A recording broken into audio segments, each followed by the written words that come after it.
Welcome to நம் சமையல். இன்னைக்கு உருளைக்கிழங்கு ரோஸ்ட் செய்ய போகிறோம். அது எப்படி செய்யலான்னு வாங்க பார்க்கலாம். 5 உருளைக்கிழங்கு எடுத்து வேக வச்சு தோல் எடுத்து இது மாதிரி சின்ன சின்னதாக கட் பண்ணி வச்சுருக்கேன். கியூபாக கட் பண்ணி வச்சுருக்கேன். இப்போ எப்படி வறுவல் செய்யலான்னு பார்க்கலாம் வாங்க. அடுப்பை வச்சு இரும்பு கடாய் வச்சுட்டேன்.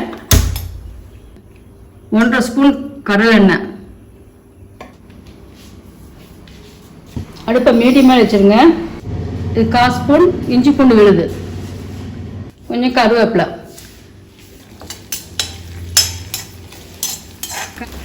கருவேப்பிலை பொரிஞ்சோடனே கிழங்கு போட்டுருங்க.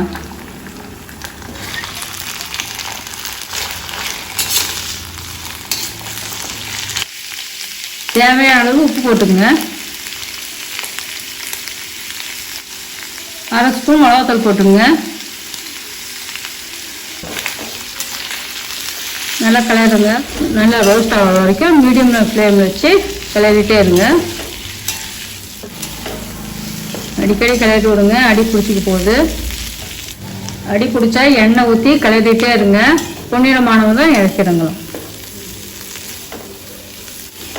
தயிர் சாதம் தொட்டு சாப்பிட்றதுக்கு நல்லா இருக்கும்.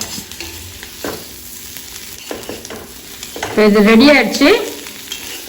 உங்களுக்கு இன்னும் ரோஸ்ட்டாக வேணும்னா எண்ணெய் ஊற்றி கிளறி எடுத்துடுங்க.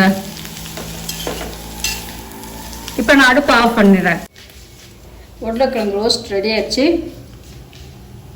தயிர் சாதத்துக்கு வச்சு சாப்பிட சூப்பராக இருக்கும். வீட்டில் செஞ்சு பாருங்கள். எப்படின்னு கமெண்டில் சொல்லுங்கள். நன்றி.